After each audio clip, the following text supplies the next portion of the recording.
The makers of Campbell Soups present the Campbell Playhouse. Orson Welles, producer.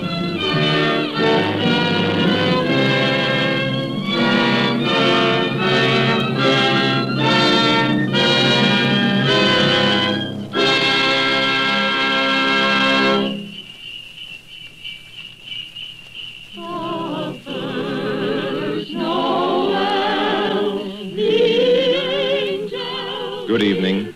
This is Orson Welles. There are clearly a number of ways in which a Christmas carol could be introduced. Myself, I am most struck by the happy fortune that enables us on this Christmas Eve to present Mr. Lionel Barrymore, the best-loved actor of our time, in the world's best-loved Christmas story, A Christmas Carol. It is the American way, as we know, to establish traditions quickly where popular instinct and sentiment pronounce them sound.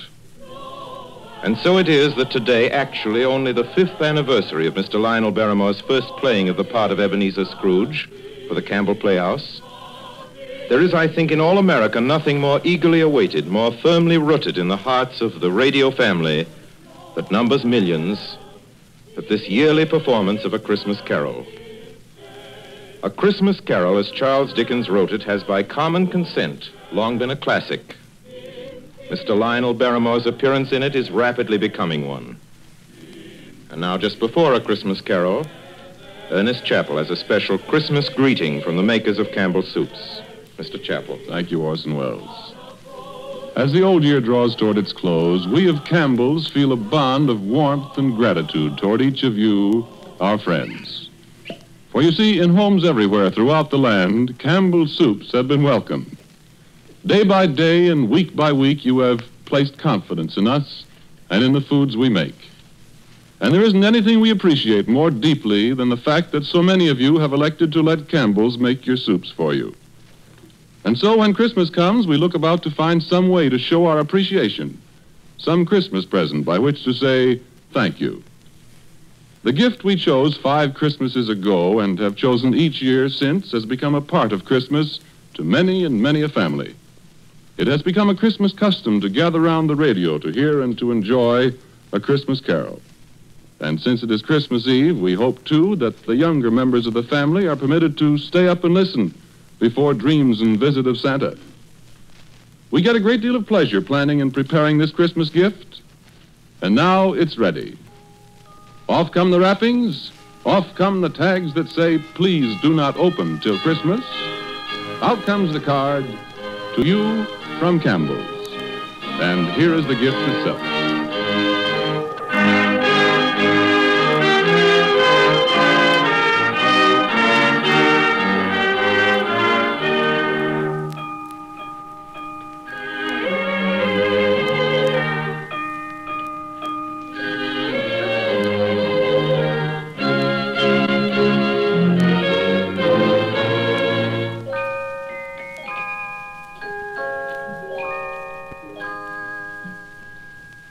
Marley was dead to begin with. There's no doubt whatever about that. The register of his burial was signed by the clergyman, the clerk, the undertaker, and the chief mourner. Scrooge signed it. And Scrooge's name was good upon change for anything he chose to put his hand to. Old Marley was as dead as a doornail. Scrooge knew he was dead? Of course he did. Scrooge and Marley were partners for I don't know how many years. Oh, but he was a tight-fisted hand at the grindstone, was Scrooge. A squeezing, wrenching, grasping, scraping, clutching, covetous old sinner. And once upon a time, of all the good days in the year, on Christmas Eve, old Scrooge sat busy in his counting house, a grim, cheerless place if ever there was one. The door of Scrooge's counting house was open, that he might keep his eye upon his clerk, Bob Cratchit, who in a cold and dismal little cell beyond worked at his ledgers. 19, 20, 21, 22. Merry gentlemen, let nothing you dismay. 23, 26, 29. Christmas Day. 11, 13, 17, 7, carry 1. Sour and Satan. Bob Cratchit! Yes, Mr. Scrooge? Stop that infernal caterwauling. Yes, sir. 9, 15, 17, 29, carry 1. Impudence. Singing their idiotic Christmas carols at my very door. Go somewhere else and bellow your blasted carols, or I'll give you in charge. Sorry, Governor. It's an old custom at Christmas time, you know. Yes, and I don't want any of your old customs. Take your fellow fools and go away. Christmas. Blah. Right, sir. Merry Christmas anyway, sir. A Merry Christmas, Uncle. A Merry Christmas, Bob. Merry Christmas, Mr. Fred. God save you, Uncle. Ah, humbug. Christmas a humbug, Uncle? Now, I'm sure you don't mean that. I mean just that. Exactly that. Merry Christmas. What right have you to be merry? What reason have you? You're poor enough. Well, what right have you to be dismal about Christmas, Uncle? You're rich enough. Ah, Now, Uncle, don't be cross. well, what else can I be when I live in such a world of fools? What's Christmas to you but a time for paying bills without money? Merry Christmas. A time for finding yourself a year older and not an hour richer. If I could work my will, every idiot who goes about with Merry Christmas on his lips would be boiled with his own pudding and buried with a stake of holly through his heart. He should. Uncle? Nephew, keep your Christmas in your own way and let me keep it in mine. Keep it, but you don't keep it, Uncle. Well, let me leave it alone then. What do you want? A Christmas gift, I've no doubt. I came to wish you a Merry Christmas, Uncle. A Merry Christmas. Much good may Christmas do you. Much good it ever has done you. There are many things from which I derive good by which I have not profited materially, I dare say, Uncle. Christmas among the rest. But I have always thought of Christmas time as a good time. A kind, forgiving, charitable, pleasant time. And therefore, Uncle, though it has never put a scrap of gold or silver in my pocket, I believe it has done me good and will do me good. And I say, God bless it. God bless Christmas. Hurrah! Let me hear another sound out of you there, Bob Cratchit, and you'll keep your Christmas by losing your situation. Yes. As to you, nephew, I wonder you don't go into Parliament. You talk enough nonsense. Don't be angry, Uncle. I want nothing from you. I ask nothing of you. Why can't we be friends? Good afternoon. Well, I'm sorry you feel that way. I've tried. A Merry Christmas to you, Uncle. Good afternoon. And a Happy New Year, too. Ah, humbug. And a Merry Christmas to you, Bob, and the missus, and to Tiny Tim. Thank you, Mr. Fred. Same to you, sir. Good day, sir. Good day, Bob. Nonsense. Twaddle. Flummery. Talking of Christmas and not 2 sixpences to jingle together in his trousers pocket. You there, Bob Cratchit. Come here. What are you doing there? I was only putting a bit more coal on the fire, Mr. Scrooge, seeing it's so cold in there, sir. Well, you put that coal back into the scuttle. A fire. A fire, indeed. I can tell you, if you use coal at that rate, you and I will soon be parting company, Bob Cratchit. You understand that? There's many a young fella like your situation, you know. Oh, I'm sorry, sir. My fingers were getting a little stiff with the cold. Then put on your mittens. There's someone at the door. See who it is. Yes, sir. Good afternoon, sir. Good afternoon. This is the firm of Scrooge and Marley. Yes, sir. I should like to see the head of the firm, if I may. Oh, very good, sir.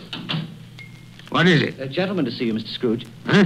Have I the pleasure of addressing Mr. Scrooge or Mr. Marley? Marley's been dead these 7 years tonight. I'm Scrooge. Well, now, Mr. Scrooge, at this season of the year, it's only fitting that we who are more fortunate should raise a fund to buy the poor some meat and drink and means of warmth. You may not believe it, sir, but many thousands are now in want of common necessities, and hundreds of thousands are in want of the simplest comforts, sir. Are there no prisoners? There are plenty of prisons, sir. And the workhouses? They're still in operation, I trust. I wish I could say they are not, but they are, sir. The treadmill and the poor law are in full vigor, then? Both very busy, sir. Oh, well, I'm very glad to hear that. I was afraid from what you said at first that something had occurred to stop them in their useful cause. No, sir, all these institutions that you mention are flourishing. But it's nevertheless true that some additional provision for the poor and the destitute must be made. A few of us upon change are endeavoring to raise such a fund, you see. And what shall I put you down for? Nothing. Oh, I see. You wish to be anonymous, sir. I wish to be let alone. I don't make merry myself at Christmas time, and I can't afford to keep a lot of idle people and make them merry. I help support the establishments that take care of the poor. They cost enough. Let those who are badly off go there. Many can't go there, sir. And many would rather die. Well, then, my advice to them is to do so and decrease the surplus population. Besides, I've only your word for it that all this is so. It's the truth, Mr. Scrooge. So be it, then. It's not my business. It's enough for a man to understand his own business and not to interfere with other people's. Mine occupies me constantly. Good afternoon, sir. I quite understand, Mr. Scrooge. Cratchit, show this gentleman out. Yes, sir. This way, please. Sir, I couldn't help overhearing. I should like to contribute threepence. Cratchit! Yes, sir. It isn't much, but it's all I can afford. But there are others in worse situation than I. You're a generous fellow. I wish I might say so of your employer. Cratchit! Yes, sir. Good afternoon, sir. Good afternoon. Merry Christmas. Merry Christmas. Yes, sir. Merry Christmas. Close the door. Yes, sir. I have closed it, sir. 24, 31, 1 and carry 3. A new scarlet tippet for Tiny Tim. And a comb for Martha. 33, 3 and carry 3. A hair ribbon for Belinda. 4, 7, 12, 15. I suppose you want the entire day tomorrow. If it's quite convenient, sir. It's not convenient, and it's not fair. But I suppose I can't do anything about it. If I was to stop half a crown of your wages, you'd think yourself very ill-used, I'll be bound. Well, sir, And yet you don't think me ill-used when I pay a day's wages for no work? It's only once a year, sir. Once a year. Once a year, indeed. A fine excuse for picking a man's pocket every 25th of December. But I suppose it's no good talking. You must have the whole day. Well, see that you're here all the earlier the next morning. You understand? Oh, I will, sir. I will, sir, indeed. Good night, sir, and Merry Christmas. Merry Christmas.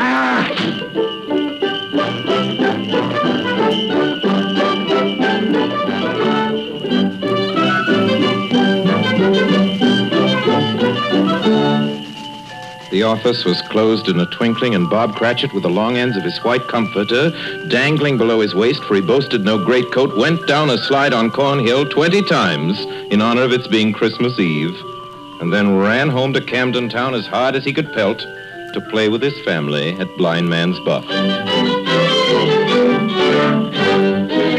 Scrooge, on the other hand, took his melancholy dinner in his usual melancholy tavern. Having read all the newspapers and spent the rest of the evening with his banker's book, went to his dismal house. Darkness is cheap, and Scrooge likes it. The yard was so dark that even Scrooge, who knew its every stone, had to grope with his hands through the fog and the frost to find the door. Scrooge walked through his rooms to see that all was right. Sitting room, bedroom, lumber room, all as they should be. Nobody under the table, nobody under the sofa. Nobody under the bed, nobody in the closet. Closed the door, locked himself in, double-locked himself in, and took off his cravat, put on his dressing gown and slippers and his nightcap, and sat down before the fire to take his gruel.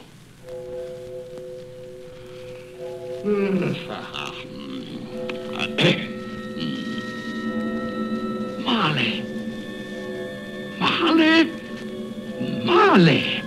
I could have sworn I saw... humbug.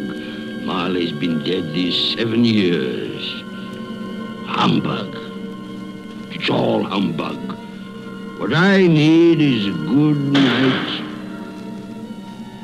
What's that?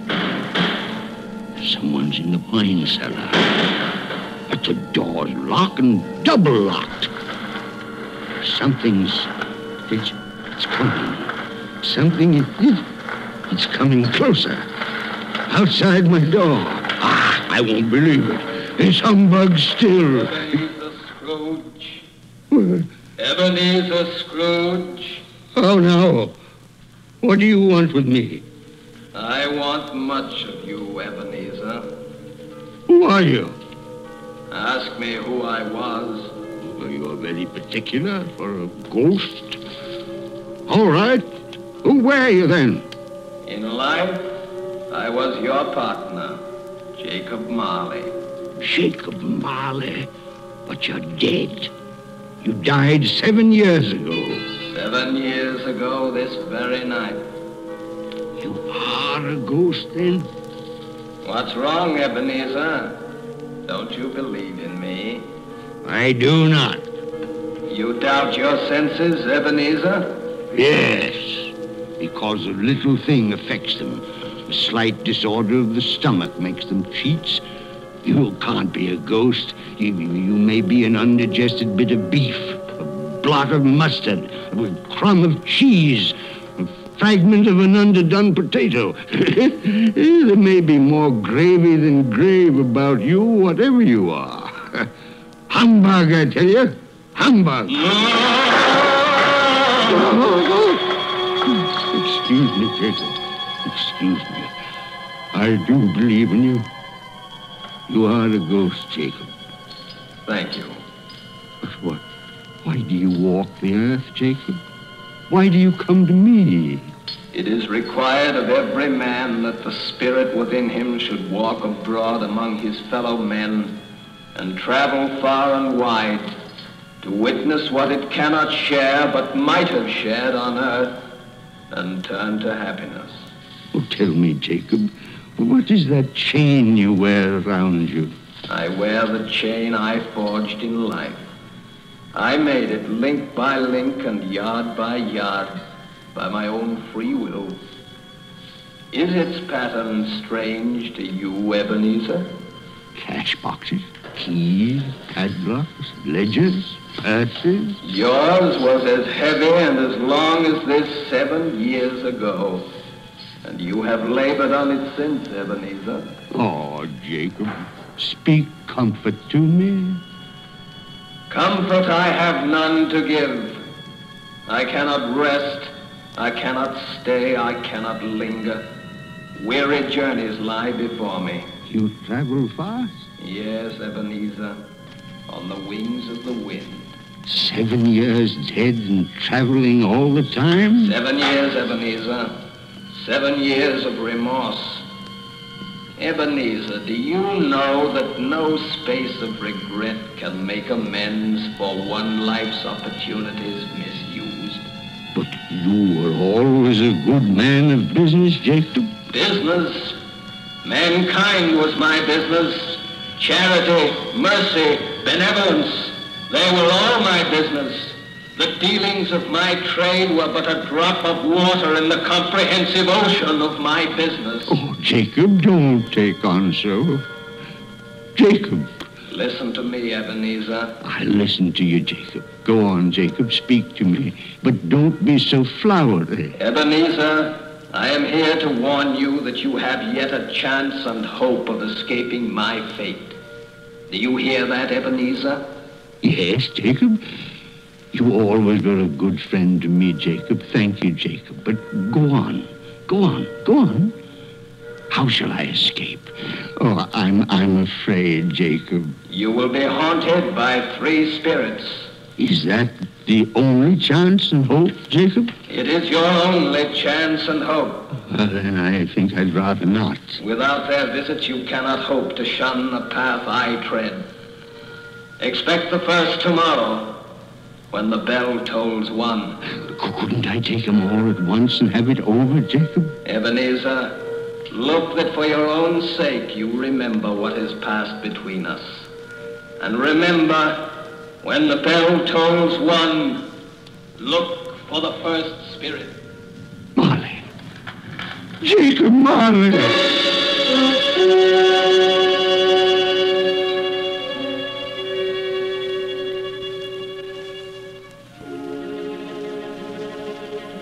Scrooge awoke. He was lying on his bed fully dressed. Suddenly the curtains of his bed were drawn aside. Scrooge found himself face to face with the unearthly visitor who drew them. As close to it as I am now to you. And I am standing in the spirit at your elbow. was a strange figure, like a child, yet not so like a child as like an old man. Ebenezer Scrooge. Who is that? Ebenezer Scrooge, I have come for you. You are the spirit, sir, whose coming was foretold me? I am that spirit. What are you? I am the ghost of Christmas past. Long past? No, your past. But what do you want of me? What brings you here to haunt me? Your welfare, Ebenezer Scrooge. Rise and walk with me. Oh, no, not out of the window. I can't do that. I'll fall down. I'm not a spirit.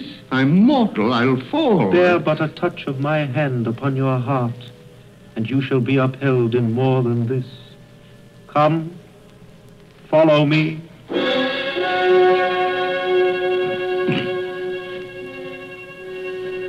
are we? What's become of the city? And there's snow upon the ground. Where are we? These are the shadows of the things that have been. You recognize this countryside? Oh, I know every inch of it. Every rock, every tree. And that bleak building over there? That building. I was a boy there. Yes, I went to school in that horrible place. Do you recollect that path? I could walk it blindfold. Strange you forgot it so many years. Come, let us go closer. Look through the window into that cold, barren room. What do you see, Ebenezer Scrooge? I see a boy. A solitary child, neglected by his family, alone. Yes, I see. I know that boy. Oh, I was so lonely. Poor boy. Your lip is trembling, Scrooge. And what is that on your cheek? It's nothing at all. I wish it's too late for that now. What's the matter? Nothing. The waits came to my door singing Christmas carols last night. There was a boy like that among them. A poor, thin, pale boy in a ragged coat. I'd like to have given him something, that's all. Is that all? Come, Ebenezer Scrooge. Let us see another Christmas.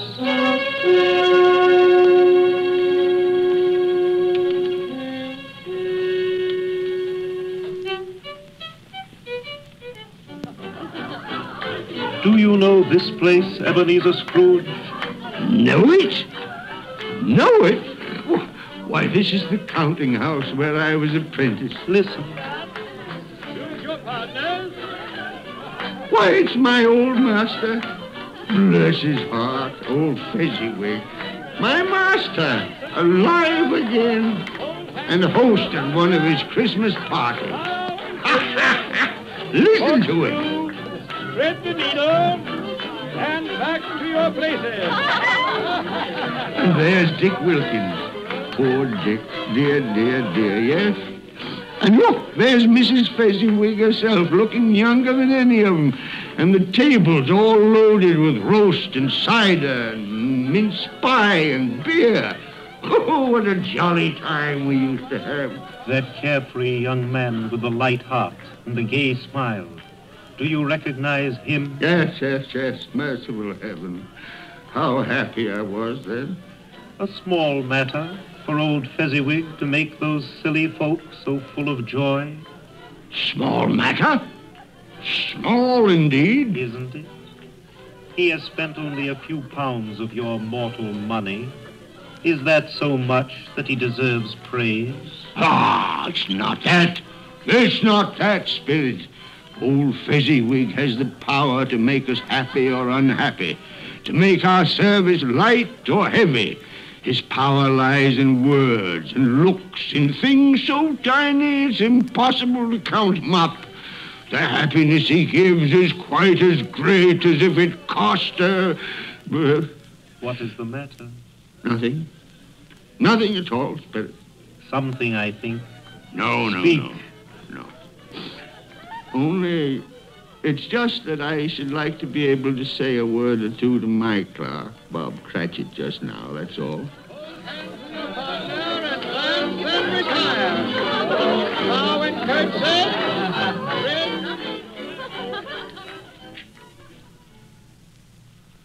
My time grows short, and we have yet another journey to make. Where now? Come. This is our last visit to the past, Ebenezer.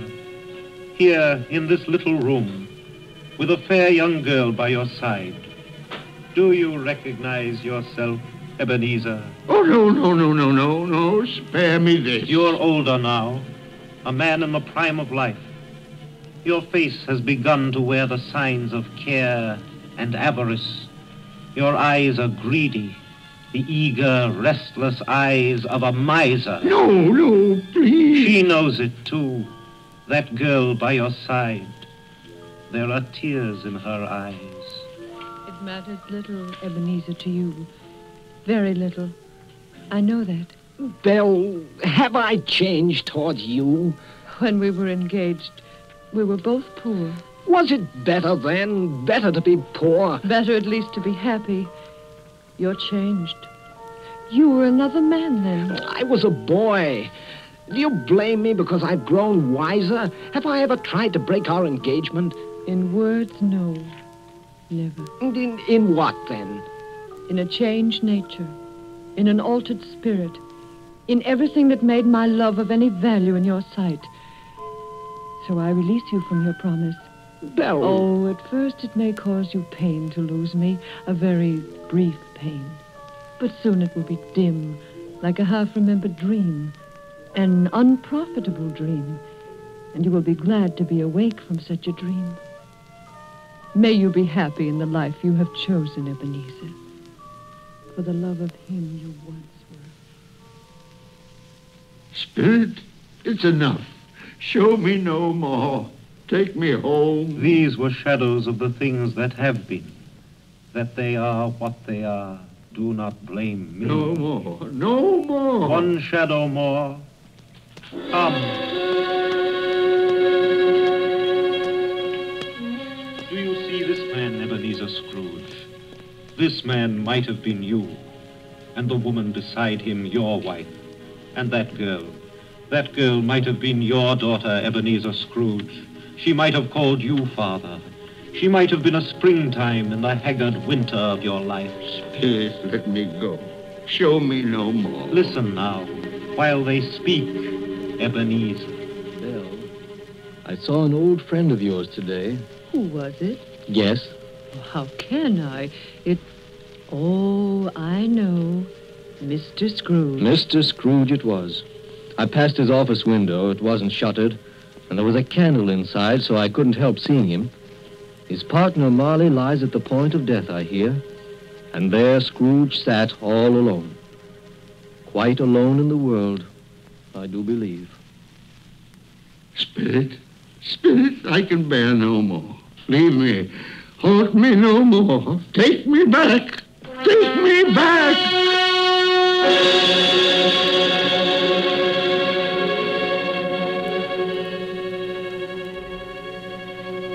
King Wenceslas looked out on the feast of Stephen, when the snow lay round about, deep and crisp and even.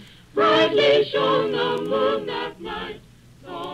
You are listening to the Campbell Playhouse, bringing you tonight the 5th annual presentation of Charles Dickens' A Christmas Carol, produced by Orson Welles and starring Lionel Barrymore as Scrooge. This is the Columbia Broadcasting System.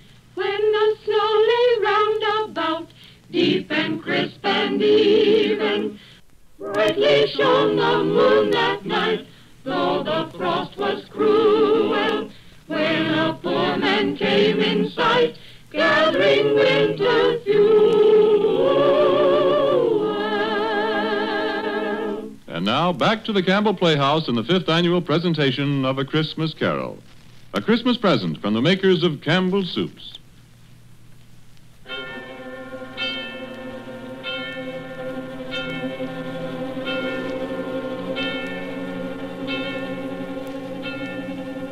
On the stroke of one, Scrooge awakened suddenly and sat him bolt upright in his own bed. He remembered the words of Marley's ghost and wondered from which direction the second specter would appear. At that moment, nothing between a baby and a rhinoceros would have astonished him very much. Now being prepared for almost anything, he was not by any means prepared for nothing. And consequently, when no shape appeared, he was taken with a violent fit of trembling. 5 minutes, 10 minutes, quarter of an hour went by, yet nothing came. Then as he sat in his bed, he became aware gradually of a great blaze of ruddy light that seemed to shine upon him from the adjoining room. He got up softly and shuffled in his slippers to the door. It was his own sitting room, there was no doubt about that. But it had undergone a surprising transformation. The walls and ceiling were so hung with living green that it looked a perfect grove. And there sat a jolly giant, glorious to see, who bore a glowing torch in shape not unlike Plenty's horn, and held it up, high up, to shed its light on Scrooge as he came peeping round the corner. Come in, Ebenezer Scrooge, and know me better, man. You're... I am the ghost of Christmas present.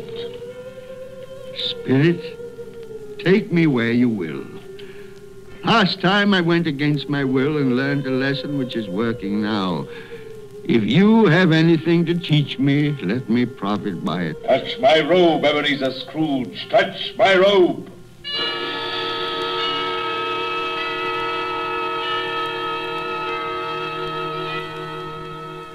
Where have you brought me, Spirit? To an humble dwelling in an humble street. It's miserable enough. Yet there is happiness there. Who are these people? Who's that woman? And the children? These are the family of your clerk, Bob Cratchit. See his wife, dressed in a twice-turned gown, but brave in ribbons, laying the table for their Christmas dinner. And there, assisting her, is her daughter, Belinda. And the young man with a fork in the stuffing, that's Master Peter Cratchit. And the two little Cratchits. Listen, Scrooge, and watch. Here's Martha, Mother. Quiet, children, quiet. Now sit you down before the fire, Martha, and have a warm, Lord bless you. Where's Father? He's been to church with Tiny Tim. They'll be along directly. How is Tiny Tim, Mother? Any better at all? Sometimes I think he is. And sometimes I think, oh, dear God, if anything should happen to Tiny Tim. Oh, Mother, you mustn't even think of such a thing. Merry Christmas, everybody. Martha, welcome, my dear. Oh, Merry Christmas, Father, and Tim. Merry Christmas, Martha. Oh, Tim, you darling. Oh, Father, I'm so glad to be home. And we're glad to have you, Martha. And how did little Tim behave in church, Bob? As good as gold and better. I like church, Mother. Oh, they sang the nicest songs. I hope people saw me there. Saw you there?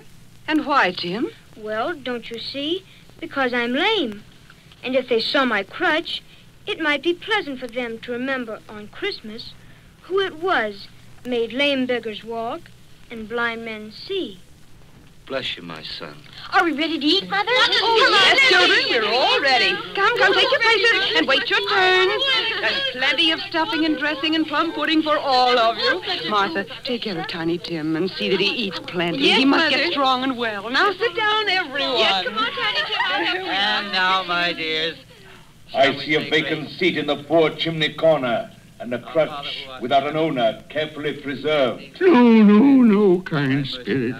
Say he'll be spared.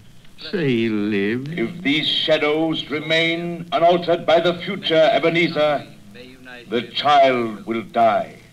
And to praise thy name. Amen. Amen. And now, my dears, with such a dinner, a toast. A Merry Christmas to us all, and God bless us. God bless us, everyone. And now to Mr. Scrooge. I'll give you a toast to Mr. Scrooge, the founder of the feast. Oh, The founder of the feast, indeed, who pays you all of 15 shillings a week.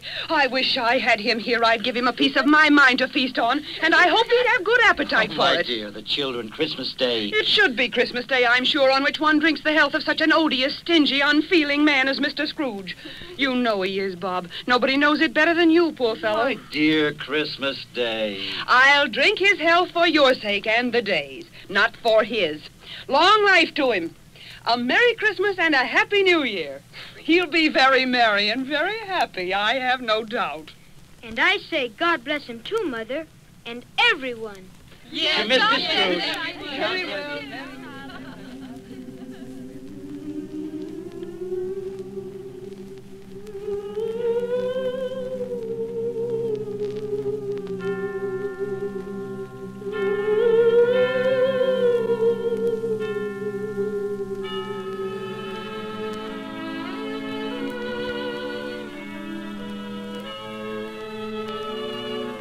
There was nothing of high mark in all this. They were not a handsome family, these Cratchits. They were not well dressed. Their shoes were far from being waterproof. Their clothes were scanty and had known, very likely, the insides of a pawnbroker's. But they were happy, grateful, pleased with one another and contented with the time. And when at last they faded, Scrooge had his eye upon them, and especially on Tiny Tim until the last. Many calls Scrooge made that night with a ghost of Christmas present.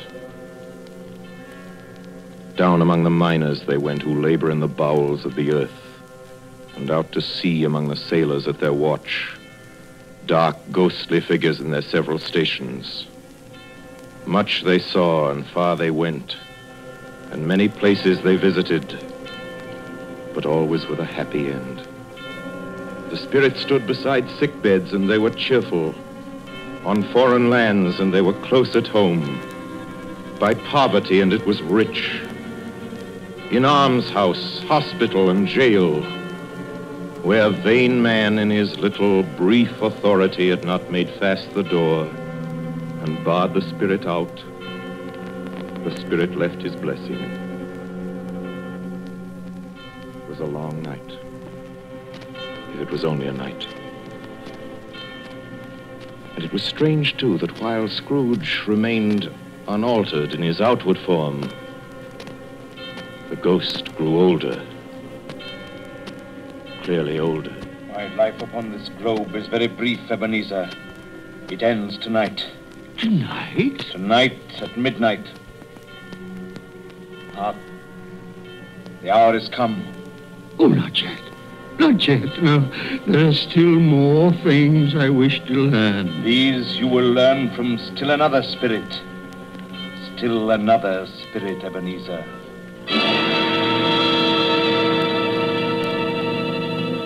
Scrooge looked about him for the ghost. It had vanished. But he found himself once more in his bed, in his dressing gown and his nightcap. He'd heard the clock strike. And then he remembered the prediction of old Jacob Marley, and lifting up his eyes, beheld the third spirit. A solemn phantom,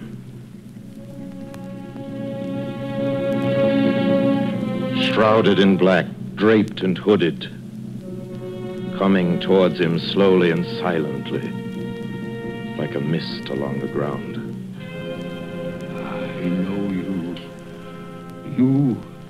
You are the ghost of Christmas yet to come. You'll show me the shadows of things that have not happened, but will happen in the time before us. Answer me, spirit, ghost of the future. Oh, I fear you more than any specter I've seen. Yet, as I know your purpose is to do me good, and as I hope to live to be another man from what I was, lead on. Lead on. The night is waning fast. Time is precious. Spirit, why have you brought me here again? At Bob Cratchit's home? It's not the same. Why is it so quiet? So very quiet here.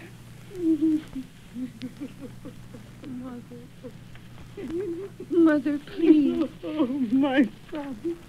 My little son. Tiny Tim. I loved him so. Mother, dear, you mustn't. It's almost time for Father to be home. Don't let him see you crying. Yes. Yes, Martha. He's late tonight. He walks slower than he used to. Yet I've known him to walk very fast indeed with Tiny Tim on his shoulder. So have I, Mother. But he was light to carry. And his father loved him so that it was no trouble. No trouble at all. Bob. Good evening, my dear. You're late, Bob. I'm sorry, my dear. I went to the churchyard today. I wish you could have gone with me. It would have done your heart good to see how sweet and green a place it is. You'll see it often. I promised him. I promised Tiny Tim we'd walk there on Sunday. Oh, Father, dear. It's God's will, Bob. I'm trying to understand it, my dear. My son. My little son, Tiny Tim. And I loved him so.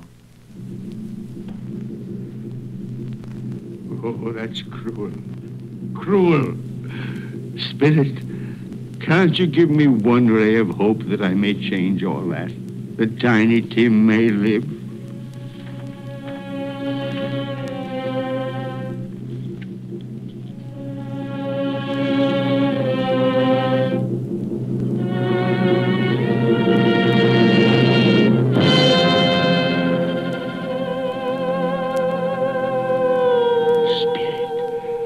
Where are we now? Oh, merciful heaven. Churchyard, overrun by grass and weeds, choked with too much burying. Desolate, a lonely, crumbling gravestone. Spirit, now before I draw nearer to that gravestone, answer me one question. Are these the shadows of things that will be? Or are they the shadows of things that may be only? Will you not speak to me, Spirit? What is that grave to which you point? Now I see. There's writing on that stone. Name on the gravestone is Ebenezer Scrooge. Ebenezer Scrooge. Oh, Spirit. No, no, no. Spirit, hear me. I'm not the man I was. Why show me this if I'm past all hope? Tell me that I may change these dreadful shadows that have come, that you've shown me by an altered life. I'll honor Christmas in my heart, and I'll try and keep it all the year. I'll live in the past, the present, and the future. I will not shut out the lessons that they teach. Tell me, do, Spirit. Please tell me that I can sponge away the writing on that stone, Spirit. I beg of you, Spirit. Spirit.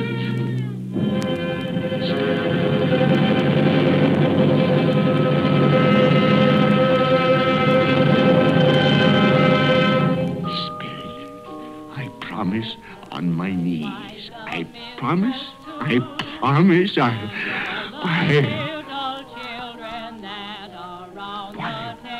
What's this? It's my bedpost. I'm home. In my own bed. In my own room. And the sun. The sunshine. It's clear. It's bright. No fog. Oh, what a beautiful day. Glorious. Glorious. Boy. Oh, boy. Yes, sir? What's today? What's that, sir?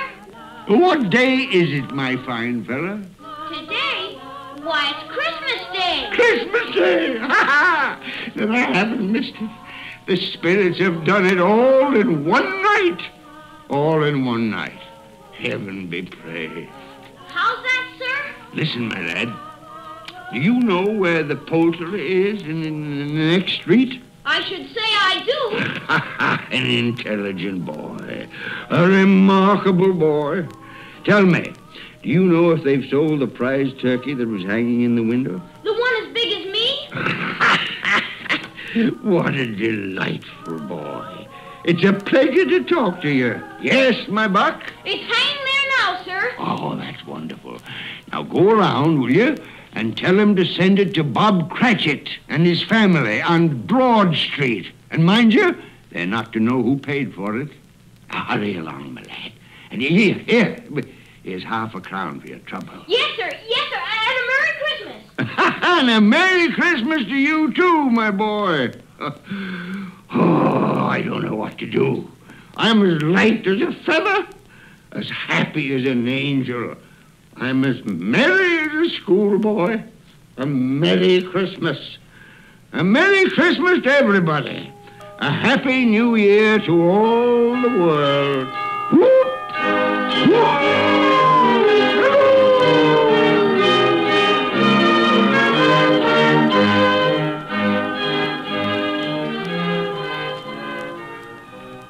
Next morning, Scrooge was early at his office. He went early for a reason. If he could only be there first and catch Bob Cratchit coming late. That was the thing he'd set his heart upon. And he did it. Yes, he did. The clock had struck 9. No Bob. 1:15. No Bob. Scrooge sat with his door wide open that he might see him come in. And at last he came.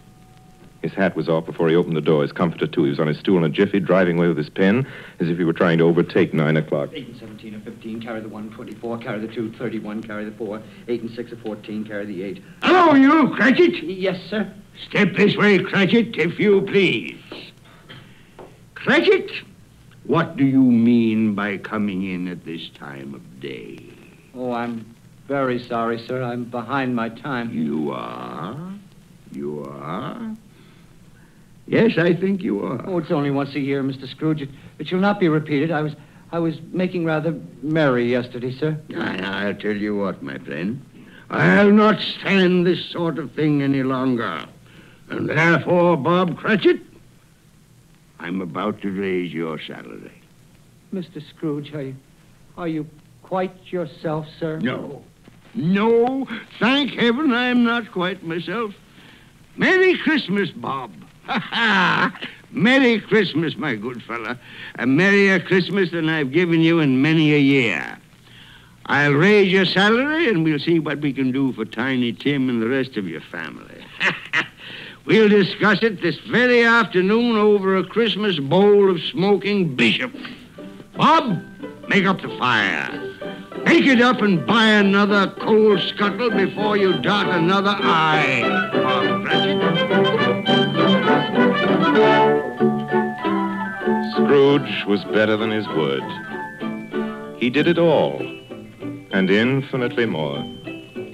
To Tiny Tim, who did not die, he was a second father.